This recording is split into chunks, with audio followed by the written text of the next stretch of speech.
diz assim a palavra de Deus. A seguir, dirigiu-se Jesus aos seus discípulos, dizendo: Por isso eu vos admoesto, ou melhor, por isso eu vos advirto.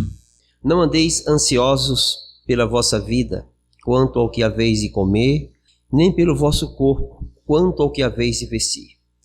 Porque a vida é mais do que o alimento, e o corpo é mais do que as vestes. Observai os corvos, os quais não semeiam, nem ceifam, não têm despensa nem celeiros, todavia Deus os sustenta. Quanto mais valeis do que as aves. Qual de vós, por ansioso que esteja, pode acrescentar um côvado ao curso da sua vida? Se, portanto, nada podeis fazer quanto às coisas mínimas, por que andais ansiosos pelas outras? Observai os lírios.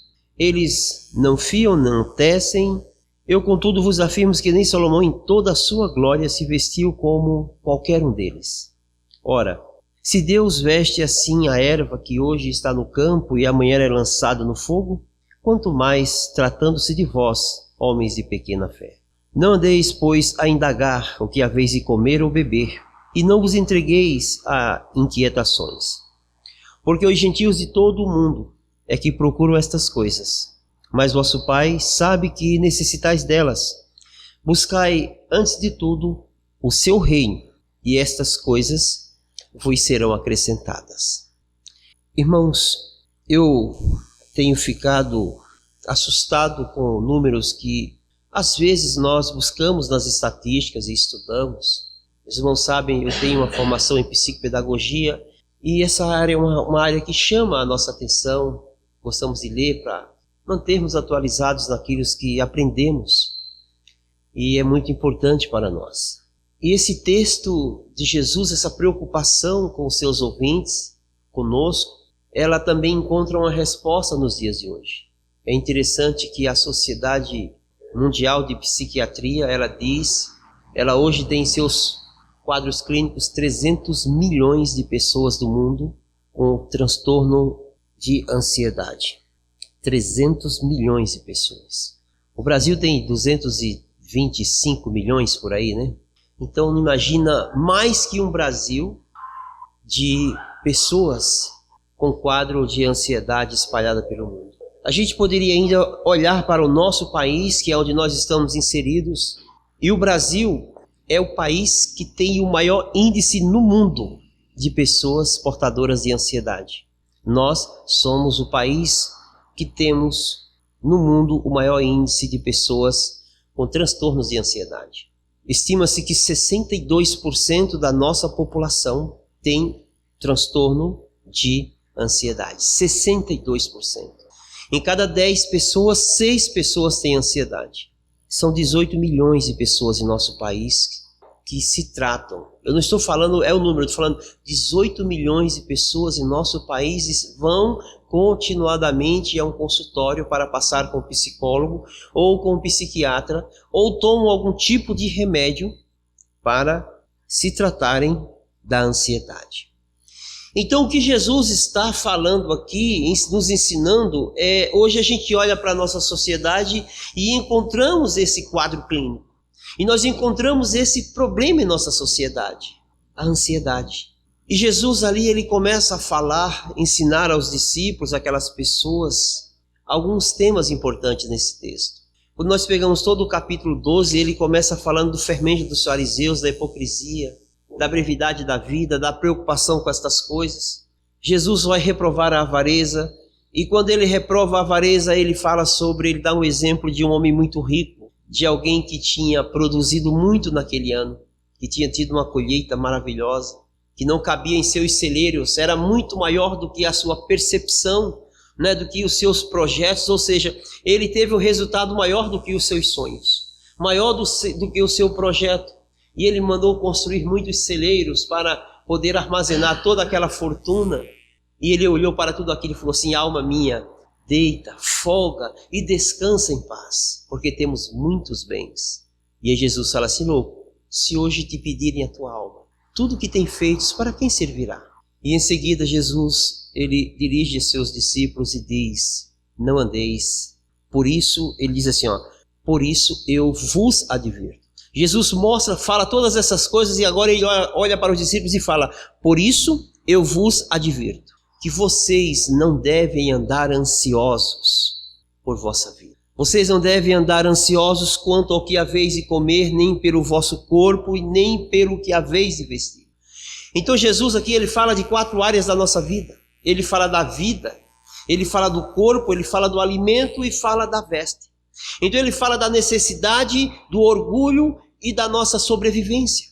Jesus fala de 4 áreas que nós não conseguimos parar de viver sem pensar nisso e sem atender essas necessidades. Nós queremos viver, nós temos medo de morrer. Cada vez mais a gente tem encontrado a sociedade aumentando, criando meios para que a vida seja prolongada. São medicações, são exercícios físicos, são alimentação, são tantas outras coisas, tratamentos com psicólogos, para ter mais paz de espíritos. E são tantas coisas que se ensinam porque querem prolongar a vida. A vida é algo muito importante para nós. Nós vivemos em benefício da nossa vida. Ninguém quer perder a sua vida. Mas Jesus diz assim: não andeis ansioso pelas vossas vidas. Porque se alguém perder a sua vida por mim, achá-la-á. De que adianta o homem ganhar todas as coisas, conquistar todas as coisas desse mundo e perder a sua vida? O que Jesus está falando é que nós devemos guardar a nossa vida para Ele, viver a nossa vida para Ele. Nós não podemos viver a nossa vida para nós mesmos. Todos nós aqui temos planos e projetos e muitas vezes os nossos projetos não fluem. Às vezes os projetos nossos, eles não vão muito longe. Ele nos decepciona, dá errado. E Jesus diz: não andeis ansioso pelas vossas vidas, por aquilo que você pensa, por aquilo que você projeta. Porque ele vai falar lá em Mateus que um certo homem construiu a sua casa sobre areia. E veio a chuva, veio o vento e bateu contra aquela casa e derrubou aquela casa. Aquela casa representava a sua vida, o seu projeto, os seus investimentos, tudo o que ele tinha. Mas Jesus vai falar que o outro homem veio e construiu a sua casa sobre uma rocha. Edificou ali, construiu uma base, construiu uma boa casa, depois veio a chuva, veio o vento, a tempestade e bateu contra aquela casa, mas não derrubou aquela casa. Isso representa e nos ensina como devemos construir a nossa vida, como devemos projetar a nossa vida. A nossa vida não deve ser projetada em cima dos nossos desejos, em cima das nossas decisões. Às vezes em cima de vontades que nós temos, mas que não é a vontade do Senhor. Então nós nos frustramos, não dá certo. Às vezes a gente passa na frente de um edifício, 50, 40 andares, né? Lá na Coreia, lá na capital, em Seul, não tem prédio com menos de 40 andares, 50, 60 andares, é um absurdo. Você anda assim, você vira, sabe? E quando a gente conversa com o pessoal, fala assim: olha, esses prédios aqui, esses mais altos, demoram muito a ser construídos. Tem prédios desses que demoram 2 anos. 2 anos para ele é quase uma eternidade para construir um prédio. Porque é ferro e concreto e vidro e isopor. Mas é muito rápido. Mas eles dizem, os engenheiros gastam muito tempo para projetar. Porque nós temos frios rigorosos. E tem que ter aqui a gente economiza energia quando eles projetam as paredes. A gente vai lá, as janelas são 2 camadas de vidros e são 2 janelas. Você abre a primeira e depois você tem que abrir a segunda. Tem todo um revestimento térmico. E eles dizem, os engenheiros aqui, eles gastam muito tempo no projeto. É muito tempo na construção para chegar ao final da obra. E quando eles dizem que gastam, que investem muito tempo para projetar, buscando todas as informações certas, todos os testes, será que nós temos feito isso em nossas vidas? Será que quando a gente vai fazer um projeto, nós temos colocado esse projeto nas mãos do Senhor? Nós temos buscado em oração a direção de Deus? Ou será que nós vamos construindo paredes? Construir uma pequena parede, vou torcer, ficar aqui torcendo para não dar um vento, porque se der um vento ela cai. Aí coloca a laje, ai meu Deus, eu estou aqui e se chover, acabou com a minha laje, vai pingar água, vai estragar tudo. São exemplos comuns, simples e básicos das nossas vidas. Quando nós colocamos os nossos projetos nas mãos de Deus, quando nós confiamos a Ele a nossa vida, a gente até sofre, a gente até se decepciona, mas nós temos a confiança de que o grande Criador dos céus e da terra, o Deus Todo-Poderoso, é quem está no controle, é quem conduz a nossa vida, é quem conduz os nossos projetos. A gente não tem que ficar perdendo noite, sabe? Não dormi hoje, o dia está mal, eu tenho que tomar essa decisão, não tomei essa decisão, e se não der certo, olha, pode ser que dê errado, e a gente a segunda noite não consegue dormir, aí no outro dia briga com o filho, no outro dia não consegue dormir na outra noite, aí no outro dia briga com a sogra, não, a gente briga com a sogra todo dia, né? Tem que fazer parte da nossa vida, mas no outro dia você briga com o cachorro, você xinga o vizinho, você começa a perder a paz, porque o projeto não está nas mãos de Deus. E às vezes a gente começa a fazer alguma coisa e vai dando errado. Aí você programa para hoje, ou melhor, para amanhã. Aí não dá certo. Meu Deus do céu, estou orando um pouco, vou orar mais. Mas ora pedindo para que aquilo aconteça. Não ora falando assim, Senhor, é a tua vontade. Senhor, o Senhor quer que eu faça isso? Eu devo fazer isso, Senhor? Às vezes nós temos lutado, irmãos, com nós mesmos. Tem um ditado lá no Pernambuco que diz, tem gente que fica dando murro em ponta de faca, machuca, toda vez que você bate, machuca. Temos que aprender a confiar a nossa vida ao Senhor, o curso da nossa vida, as nossas decisões, tudo o que somos, tudo o que temos tem que estar sob a direção do Senhor, tudo na medida certa. Os textos anteriores mostram pessoas que queriam riquezas, que queriam bens, mas nem sabiam sequer administrar esse bem. Uma vez eu vi uma ilustração de um pastor, quando ele falava assim, que um membro da igreja pedia para Deus uma Ferrari, que queria uma Ferrari, o sonho era ter uma Ferrari. Mas um dia ele perguntou para aquele irmão, você tem uma carteira especial para dirigir carro acima de 500 cilindradas? Você tem dinheiro para pagar 200, 300 mil reais por ano de IPVA? Você tem 50 mil reais por mês para pagar de imposto? Então, às vezes, os nossos planos, eles são voltados para a nossa ganância. Eles estão voltados para sonhos que, claro que sonho não é real, mas para sonhos irreais, sonhos que estão longe de serem alcançados. Então, nós temos que ter os nossos projetos dentro da vontade de Deus. Às vezes você pode até querer ter uma Ferrari sem ter condições de arcar com toda a manutenção dela. Mas quando você falar assim, Senhor, me dá uma Ferrari, aí Deus vai falar no teu coração, vou te dar um Fusca, vou te dar um Peugeot, né? Vou te dar um Ford Ka, um Creta, um carrinho assim, né? um Renault Clio. Vou te dar um carro para você poder usar em paz, dentro das suas condições. Às vezes, meus queridos, nós temos que entender que Deus tem... Às vezes nós temos que entender que Deus tem um plano perfeito para as nossas vidas. Quando nós entramos dentro da sua vontade, nós seremos felizes com o que temos. Nós aprenderemos a louvar a Deus e a glorificar a Ele por aquilo que temos. Eu tenho amigos amigos não colegas, né? Eles têm um carro novo, aí daqui a 3, 4 meses eu encontro com eles e já estão com outro carro novo. Eu digo, mas eles falam assim, e eu estou pensando em pegar o lançamento que vai ser lançado. Eu digo, meu Deus do céu, as pessoas não param sequer para curtir aquilo que Deus lhes dá. Deus nos dá tantas coisas. Pastor, não dá nada. Dá sim, dá. Passa ali na rua ali, tem pessoas que não têm casa, tem pessoas que não têm um teto para passar a noite, tem pessoas que dormem ali assustadas porque toda hora fica passando carro, se um carro perde o controle e bate ali, vão matar aquelas pessoas. Tem pais que estão com uma criança dormindo do seu lado ali no relento. A gente acorda de manhã, a gente abre a geladeira e está cheio de coisas lá, às vezes não tem aquela fruta que a gente quer, eles não têm a geladeira, eles não têm energia para não ter a geladeira. Às vezes a gente vai no hospital, a gente tem um plano de saúde, demora 2 horas. Eles não têm plano de saúde. Às vezes nem documento eles têm. Às vezes nem um emprego eles têm. Você tem a paz. Sabe que enquanto você dorme, Deus está providenciando coisas para você porque Deus te ama. E aquelas pessoas que não são cristãos, que não conhecem a Deus, que vivem na amargura, na incerteza, no ódio de Satanás, no medo de morrer, na agonia da vida, e nessas pessoas não tem paz. Você tem paz, nós temos paz. Então nós temos muitas coisas. Às vezes a gente não para perceber tudo que Deus já nos tem dado.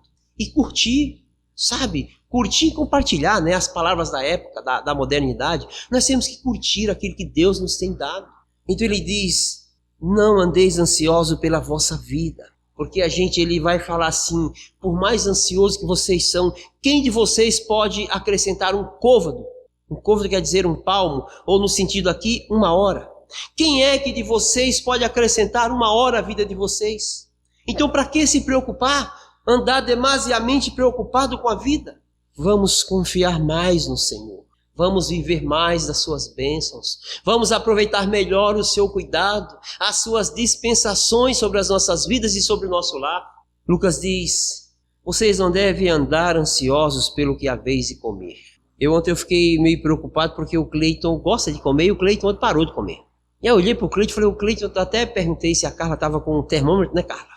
Eu brinco bastante com o Cleiton, porque a gente gosta de comer, né, Cleiton? A gente gosta de saborear, de degustar as boas comidas, ou melhor, todas as comidas que Deus nos dá. Mas às vezes a gente anda demasiadamente preocupado com o que havemos de comer, com o nosso sustento de amanhã, sabe? Parece que nós não temos um Deus nos céus que cuida de nós. Deus providencia tudo aquilo que nós precisamos. Davi diz assim, olha, eu fui jovem, sou velho. Davi estava falando isso já aos 80, 70 anos de idade. Imagina, 70 anos da sua vida, ele diz assim, eu fui jovem e já sou velho, mas eu nunca vi o justo, nem a sua descendência mendigar o pão. Deus sempre providencia o nosso alimento. Sempre. Eu já vi tantos testemunhos, a gente poderia falar aqui de pessoas que não tinham o que comer, mas Deus mandou alguém na casa dele. Mas assim, pessoas que não tinham emprego, não tinham dinheiro e não tinham nada na geladeira e Deus mandou alguém na casa dele. Pessoas que estavam desempregadas há anos e de repente, quando não tinha mais nada, Deus abriu uma porta de emprego. Nós não devemos estar demasiadamente ansiosos pelo que havemos de comer, mas devemos comer o que temos e dar graças a Deus. Eu pergunto para você todas as vezes, quando você de manhã, que você está diante de um café com leite, um pão de queijo, um pão na chapa, ou um bolo, um cuscuz, uma mandioca, eu não sei. Mas quando você se depara com aquele prato de alimento, você para falar assim, graças te dou, ó Deus, porque isto vem de ti. Isto é a tua misericórdia manifesta em nosso favor. Será que temos todas as vezes que nos sentamos à mesa com os nossos filhos, aí nós falamos assim, filhos, vamos agradecer a Deus. Vamos agradecer a Deus por esse alimento que Ele nos dá. E nós somos gratos a Deus. E quando somos gratos a Deus, irmãos, nós não passamos necessidades. Não passa não. A gente passa aperto. Aperto a gente passa. Porque Deus também nos ensina a sermos econômicos. Né? Deus nos ensina a vivermos com os nossos recursos. Olhe na Bíblia. Teve um profeta que foi morar no lugar onde não tinha nada. O medo do rei mandar matar ele, longe da sociedade, longe dos bares, longe das padarias, longe de tudo. E aí o urubu todos os dias levava para ele pão e carne. Olha que coisa. Deus não deixa faltar o alimento. Não vamos estar ansiosos. Ao invés de ficarmos gastando as nossas energias, o nosso, desespero, e agora o que vai ser? Ó Deus, vamos dobrar os nossos joelhos e falar, Senhor, nós estamos aqui, somos teus. Dependemos de ti. Aprove ao Senhor de nos socorrer, de nos atender, porque tu és o nosso socorro. Ao invés de murmurar, ao invés de lamentar e sofrer, vamos buscar a Deus em oração, em adoração e em súplica, porque o teu Deus dos altos céus, Ele conhece as tuas necessidades. E quando tu entrares em teu quarto em oculto e orares, Ele te responderá, porque Ele já sabe da sua necessidade. Ele diz ainda que nós não devemos andar ansiosos também pelo nosso corpo. O corpo é a nossa força, é o corpo que nos faz ir e vir, nos faz pensar, é o corpo que nos dá condições de trabalharmos e exercermos todas as nossas funções. E ele diz assim, não fiquem ansiosos por isso, porque eu tenho leis, eu tenho regras. Ainda que você não consiga mais trabalhar, mas existe lá a lei da viúva, existe a lei do órfão, existe a lei do paralítico, existe a lei do estrangeiro, existem regras que eu providenciei para que vocês sejam assistidos. Isso do Antigo Testamento, mas no Novo Testamento Jesus ensinou a igreja a amar, a cuidar e a interceder. Então, quando nós desfalecermos as nossas forças, Deus sempre levantará alguém para caminhar conosco. Ah, pastor, mas eu já passei por uma prova e o senhor não sabe, eu passei na prova sozinho. Não foi fácil. Mas será que você dividiu essa dor com seu irmão? Será que você teve a humildade suficiente de olhar para o lado e primeiro você orar a Deus e falar: Senhor, o que eu faço? Estou fraco, não aguento trabalhar, a situação está difícil. Deus vai falar assim: conversa lá com o pastor, conversa com o presbítero, conversa com o irmão, conversa com alguém. E essas pessoas vão te socorrer, vão te ajudar. A Bíblia diz que o mais forte carrega, sustenta, né? Leva o peso do mais fraco. Nós vivemos uma vida em uma igreja ou em uma comunidade que devemos compartilhar as nossas necessidades, os nossos sofrimentos. É por isso que temos aqui o culto de oração às terças-feiras. Porque quando nós viemos aqui, a gente fala assim: olha, o meu pedido de oração é por isso. E nós oramos. Mas a gente não ora apenas aqui na terça-feira, não. A gente continua orando. A gente poderia aqui falar de coisas que o presbítero Ziegler tem pedido, o Moisés, a Cida, a Camila, o Cleiton, a Carla, nas terças-feiras que a gente se reúne aqui e a gente compactua, e a gente pede, e a gente ora. E a gente vai para casa e continua orando pela necessidade dos irmãos. É por isso que a gente não se preocupa demasiadamente pelo nosso corpo, pelas nossas forças. Porque sempre a igreja do Senhor está caminhando conosco. Nós dividimos as nossas cargas. Confiamos em Deus e confiamos na sua igreja. Ele diz: vocês não devem então pelo que comer, pelo vosso corpo e pelo que haveis de vestir. As vestes é o nosso orgulho, né? É aquilo que nos apresenta. Quando fala de vestes na Bíblia, quando alguém estava de luto ou muito triste, né, pegava panos de saco e jogava sobre o corpo para demonstrar a sua fraqueza, o seu luto, o seu sofrimento, a sua vergonha. Ou então quando era um filho querido, um filho predileto, então dava-lhes então roupas com cores diferentes, como era o caso do filho caçula de Jacó. Lembra de José? E os irmãos olhavam para lá vai o queridinho do papai, olha lá, ó, as cores da roupa dele. Então as cores, né, a roupa, ela demonstra quem nós somos. Os sacerdotes tinham suas vestes: linho, branco, a estola, as pedras, né? Tinha a toga. A roupa identificava a pessoa. Então geralmente a roupa mostra quem é a pessoa. É o orgulho, é a posição, é o status social, é aquilo que se mostra. E Jesus diz: não se preocupem com isso. Não andem ansiosos por causa daquilo que vocês vão vestir. Ele poderia ter falado assim: o povo caminhou 40 anos no deserto com a mesma roupa. Ela não envelhecia, ela não rasgava, mas Deus manteve aquela roupa. Será que nós temos nos preocupado demasiadamente com as nossas posições, em aparecer? Ou será que nós temos pedido ao Senhor: Senhor, que o Senhor nos conduza, que as nossas vestes elas sejam vestes purificadas no sangue de Cristo, seja como aquelas vestes do cavaleiro de Apocalipse salpicadas de sangue, vestes brancas de linho, mas salpicadas de sangue, que representam a pureza, a nobreza, que representa a santificação em Cristo. Será que temos que viver buscando cada vez mais status, querendo aparecer, ser melhor, ser mais bonito? E às vezes a gente luta por isso, a gente quer isso, e a gente passa por cima de outras pessoas para ter uma posição melhor, e às vezes isso acaba sendo um estilo de vida. Eu quero viver para isso, eu vou viver em prol disso. Pois bem, irmãos, o que Jesus diz para encerrar esse texto, ele diz assim: buscai o reino dos céus e a sua justiça, e todas estas coisas vos serão acrescentadas. Aquilo que você precisa será dado na medida certa. A sua vida, Deus vai te dar uma vida, um tempo de vida, conforme o seu plano, no seu tempo. Você vai trocar a sua ansiedade pela segurança de Deus. Fala: Deus tem um plano para a minha vida. Então quer dizer que eu posso atravessar a avenida, no meio dos carros lá, que eu não vou morrer? Vai sim, aí é suicídio. Eu tomo um remedinho aqui pro coração, eu posso parar? Não, você continua tomando remédio. O ciclo da sua vida, a sua história, ela está escrita.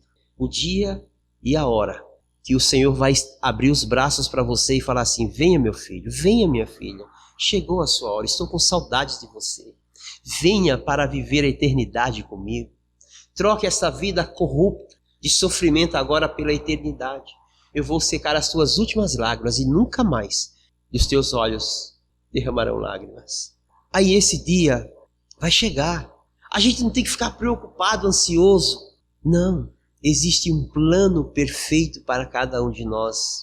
Por que nos preocuparmos com o alimento de amanhã? Então eu vou pegar o que está na geladeira e eu vou jogar fora. Não, Deus te deu, é seu, está lá, é para amanhã. Esse alimento é para depois e amanhã e assim sucessivamente. Você não vai fazer isso. Mas o que eu estou falando é Deus prover tudo o que precisamos. 40 anos no deserto, todo dia caía maná do céu. Mas Deus não podia fazer cair um manazão para o mês inteiro? Não, porque Deus é um Deus presente, Ele quer estar presente em nossas vidas todo instante. Deus não quer aparecer como um flash na nossa vida, falar assim, eu aqui, pum, joga um monte de bênção e desaparece. Não, o nosso Deus é um Deus de comunhão, de convivência, de estar perto, de caminhar juntos. É um Deus que cuida todo o tempo, então Ele quer providenciar todas as coisas para você. É por isso que Jesus diz, o pão nosso de cada dia nos dá hoje. Não é o pão nosso de cada dia nos dá amanhã, nem nos dá ontem, nos dá hoje. Relacionamento contínuo, comunhão, dependência. É isso que Deus tem para conosco. Então temos que entender, irmãos, que a nossa vida pertence a Ele, o que temos pertence a Ele, o que vamos comer, é Ele que provém. As roupas que iremos vestir, os planos para os nossos filhos, tudo pertence a Deus.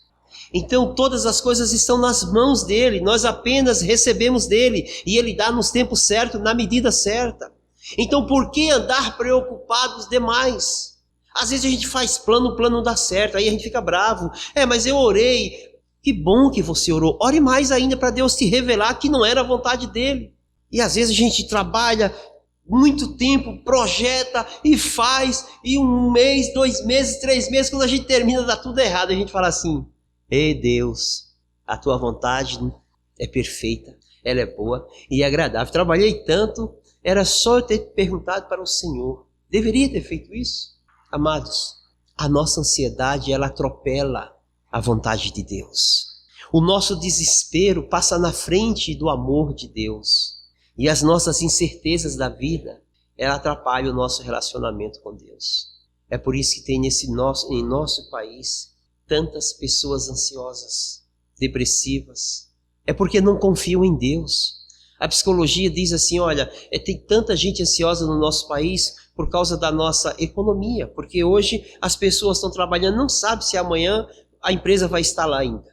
É porque hoje é tal partido que está no governo e se entrar outro amanhã, a gente não sabe como é que vai ser. Existe uma incerteza que paira sobre a nossa sociedade, isso é fato. Mas sempre foi assim. Quando a gente olha para esse povo aqui, era o povo que estava na sua terra, uma terra que havia sido dada pelo seu Deus, mas que eles haviam sido colonizados agora pelo Império Romano e eles tinham que pagar impostos altíssimos por morarem na sua terra. Eles tinham que produzir, e parte daquilo que eles produziam, a maior parte, é exatamente nos dias de hoje. Quem tem empresa aí? Quanto você paga de imposto para o governo? É a mesma coisa. Nós temos uma empresa, a gente tem funcionário, a gente contrata o funcionário, a gente trabalha o dia inteiro, a gente vende e às vezes leva calote e dá prejuízo, mas quando chega no final do mês você emitiu quanto em nota X? Tem que pagar X para o governo.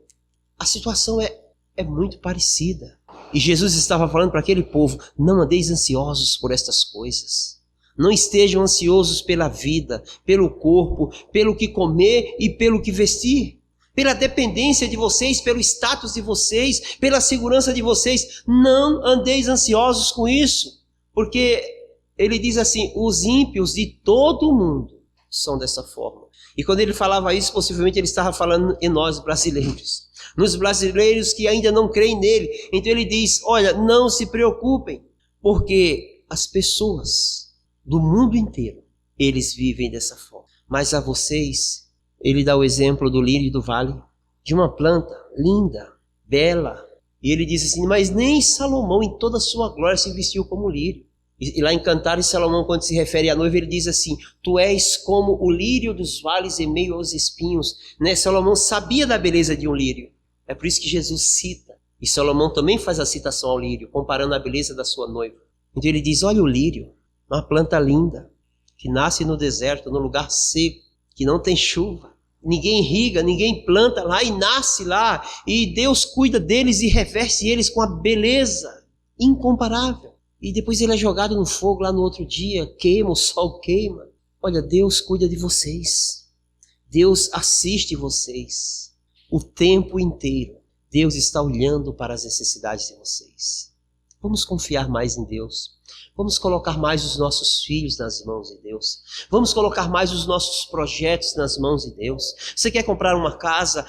Se ajoelhe e fala assim, Deus, qual é o projeto? Qual é o plano para comprar uma casa? Me ensina, Senhor. Mostra-me, dá-me sabedoria para que eu possa fazer esse projeto e que o Senhor esteja me ajudando. Quer comprar um carro? Fala assim, Senhor, eu quero comprar um. E Deus sabe que você já quer, mas Ele quer que você dependa da vontade dEle, que você dependa da orientação dEle. Alguns anos atrás eu queria entrar numa empresa. O que eu faço para entrar nessa empresa? Motor elétrico. E vai daqui, vai dali, orando. Fui fazer um curso de eletricista. Fiz o curso de eletricista, mandei o currículo, me chamaram. Entrei, nunca trabalhei de eletricista, nunca troquei uma lâmpada, nunca emendei um fio. Fui trabalhar de torneiro mecânico. Mas a estratégia era, faça um curso de elétrica para entrar numa empresa de motor elétrico. Deu certo. Vamos buscar mais a direção de Deus para as nossas vidas. Vamos colocar mais as nossas vidas nas mãos dele. Seremos menos ansiosos e confiaremos mais nele. Amém?